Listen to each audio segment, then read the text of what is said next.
In this question हमें find करना है the relation between angle A and angle B. Okay, and second we have to find the angle OAB. Okay, we have to find the angle OAB. दोस्तों ये question solve करना है ना आपको, तो there are two methods to solve. एक lengthy method है, एक शॉर्टकट है. ठीक है, मैं एक लेंथी मेथड पहले शुरू में बताऊंगा, उसके बाद शॉर्टकट के बारे में बात करते हैं. ठीक है, ग्रीन पे ले लेते हैं. ठीक है, ओके. देख, अभी एंगल ए और बी का रिलेशन निकालना है. मान लो मैं एक लाइन एक्सटेंड करके बना रहा हूँ. ठीक है, क्यों बना रहा हूँ समझ में आएगा आपको. और मैंने उसको जो टच कर रहे थे पॉइंट ऑन सर्कल को मैंने डी पॉइंट मार्जिन कर लिया. अभी आप देखोगे ABCD cyclic क्वाड्रेटर.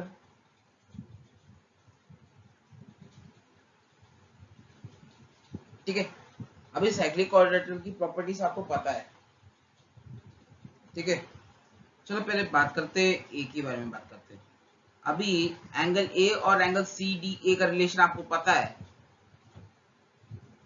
Angle subtend at center is twice angle subtended at any point of circumference.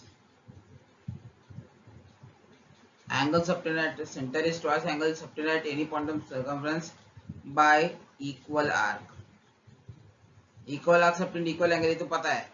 यहाँ पे देखेगा तू एंगल आर्क CBA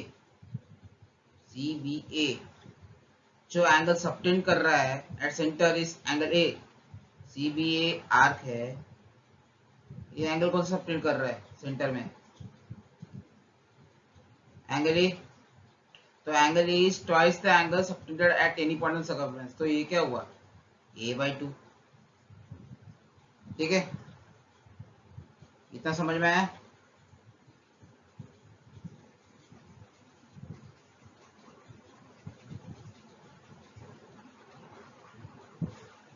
अभी साइक्लिक क्वाड्रेटर की प्रॉपर्टी क्या है?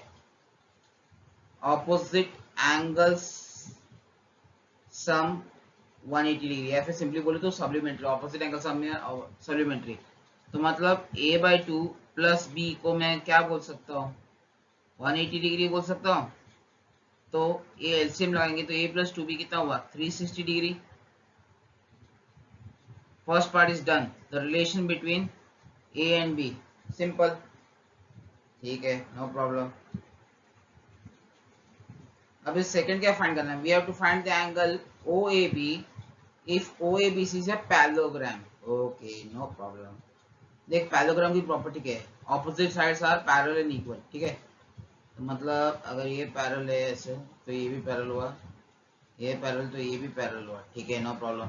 लेकिन तो ध्यान से देखेगा, ये रेडियस है, ये भी रेडियस है. इसका ऑपोजिट साइड ए भी रेडियस हुआ फिर बराबर. ये भी देख, इसका भी साइड का वैल्यू रेडियस है, तो इसका भी वैल्यू क्या हुआ? रेडियस. अभी चार all sides are equal. All sides are parallel and equal. ये क्या हुआ? It's a rhombus, special case of parallelogram. ठीक है, अभी चारों साइड्स इक्वल है, तब क्या करने का? अभी इधर बैठ के अभी जुगाड़ करना है. जुगाड़ क्या जुगाड़ करते हैं? अभी इसमें क्या होता है? रोम्पस की प्रॉपर्टी क्या है? Opposite angles equal. ठीक है, तो मतलब क्या हुआ? Value of A is equal to B. Opposite angle है A और B, रोम्पस, तो इक्वल हो गए. हमें रिलेशन क्या पता था? A plus 2B is equal to 360 degree. अभी यहाँ पे मैं सब्स्टिट्यूट करूंगा, A की जगह B डाल दिया, तो 3B is equal to 360 degree. तो वैल्यू ऑफ B कितना हुआ? 120 डिग्री. ठीक है, B का वैल्यू मिल गया.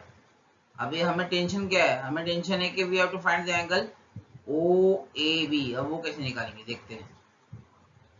अभी अभी आप ध्यान से देखोगे ना, ये रेडियस है, ये भी रेडियस है. अगर मैंने लाइन CA को ज्वाइन किया तो OCA ट्राइंगल कौन सा ट्राइंगल बन गया? It's a isosceles triangle, opposite sides equal है, तो ये वाला एंगल जो रहेगा let's say it's an x, तो इसका एंगल का वैल्यू कितना हुआ एक्स, ठीक है। और रेडियस को चलो बढ़ा देते हैं फिर, समझ में तो आया रहेगा आपको, ठीक है।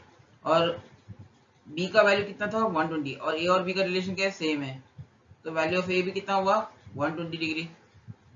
And you know that sum of angles in a triangle is how much 180 degree, sum of angles, all angles in triangle is equal to 180 degree, ठीक है। तो 120 plus 2x is equal to कितना हुआ, सॉरी सर्कल का क्यों आ रहा है 180, तो x का वैल्यू कितना हुआ 30 degree.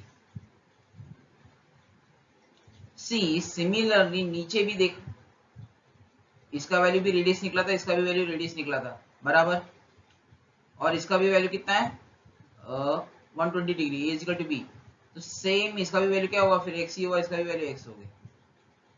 So I can say angle OAB is 2 times of x, that is equal to 60 degree is the final answer. Second part is also done, बहुत simple. I hope you have understood it. अभी अगला method क्या है वो दिखाता हूँ।